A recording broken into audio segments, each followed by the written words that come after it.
Sit down, shut your mouths, and watch The Gift of Gabe.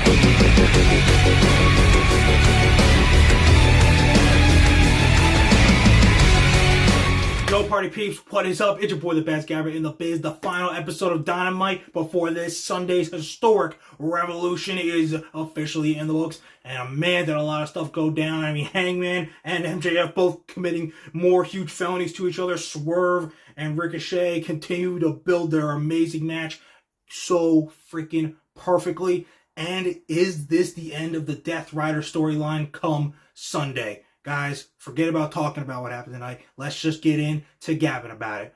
So let's talk about Hangman and MJF. Once again, committing felonies or attempting them.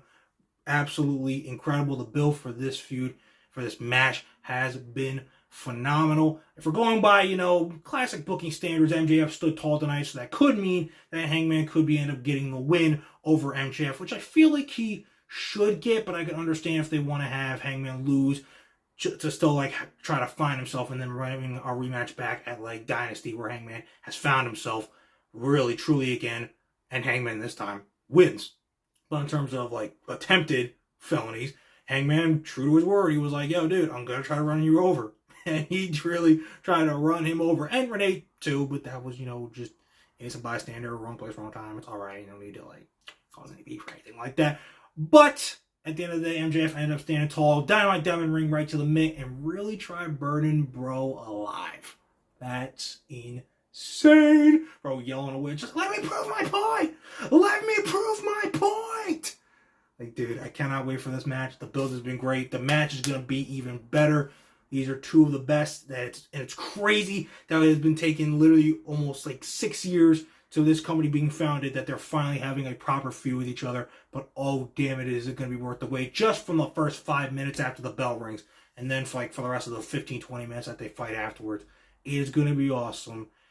It's just going to be so great. Like I said, it kind of maybe is a toss-up for who exactly wins, but no matter what, the real big winners are going to be us, the fans, because cowboy shit plus, better than you and you know it just equals holy F, AEW. Fight forever. Let's effing go, lads.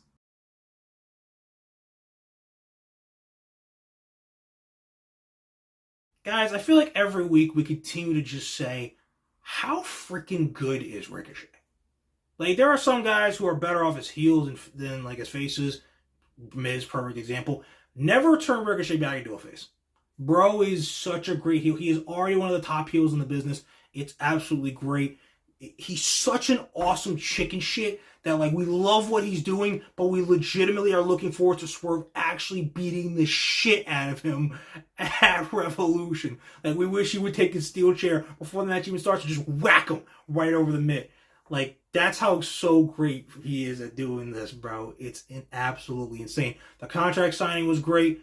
He didn't name drop her, but friggin' mentioning Samantha Irvin, absolutely crazy. And honestly, if the results were switched and Swerve had won the last one, I would so be like, Samantha Irvin shows up, interferes, and makes her debut, and ends up, standing by her man, and, Ricochet ends up getting another dub over Swerve. But I think Swerve is going to win. He's not losing Prince Nana. He's going to get the roll back, and he will become the #1 contender for the AEW World Championship. And very fitting that Dynasty goes to become a 2-time AEW World Champion, just like where he won it last year at Dynasty. So hyped for that show. Get to be there live in 4 weeks.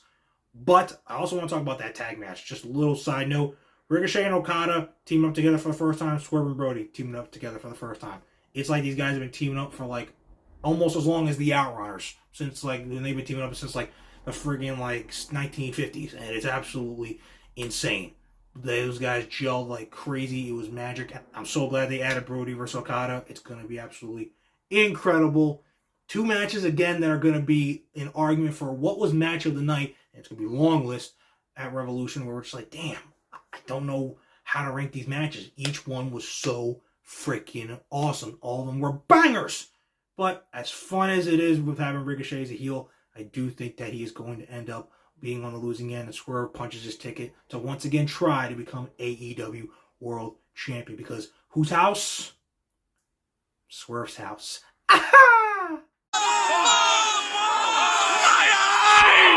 guys, it finally goes down this Sunday. The AEW World Championship, Cope versus Mox. Mox is now all alone. But to the surprise, Adam Copeland did not take out Wheeler Yuta. He simply showed him respect. He was like, this is what this actually feels like. To be respected. To not be looked down upon. To not be treated like a whipping boy.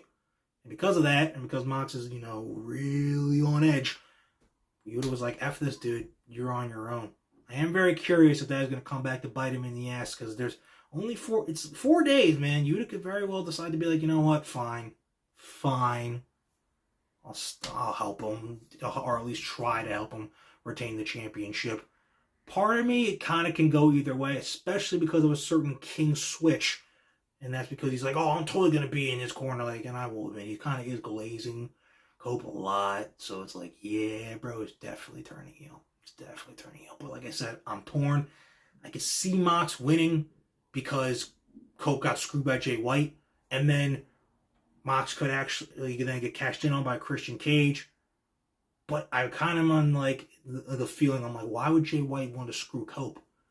I get it in terms of after the match, like Cope wins, Mox is all by himself, Cope takes advantage.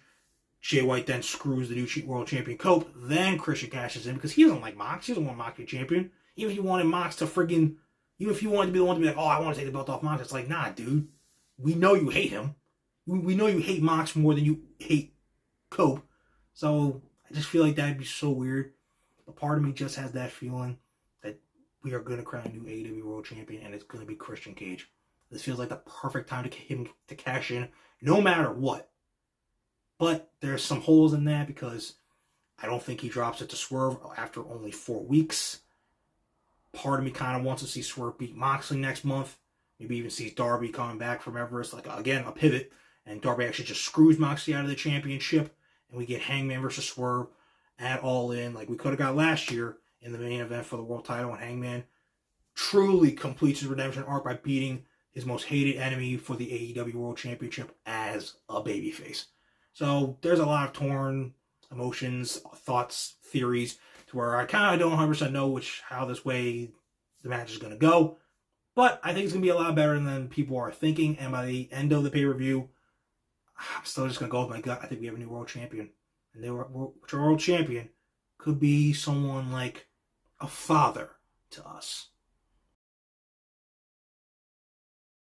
Okay, you guys, that is Dynamite. We are done. Put in the rearview mirror. We are done. Super dope go-home show. I loved a lot of the segments. I loved all of the wrestling. Absolutely incredible. And the venue was, again, like all the other ones, sick as hell. Revolution is going to be peak, dude. It always is. But AEW getting that fire back. Tony being in the weeds. This hot streak, man.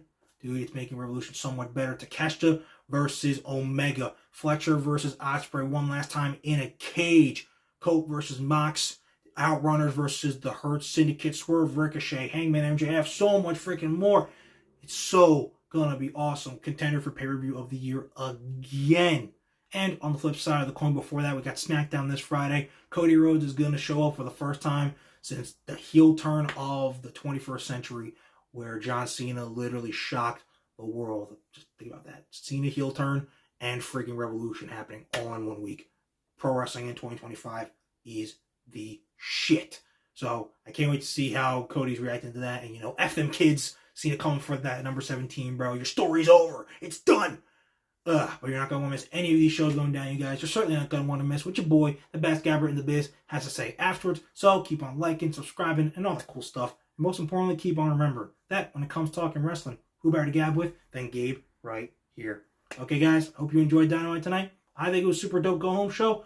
But I hope you do enjoy it, and I hope you enjoy Revolution. It is going to be absolutely sick. I cannot freaking wait. Deuces, Buces, and I will see you guys after SmackDown. So go on, get out of here. I'm done. F them kids.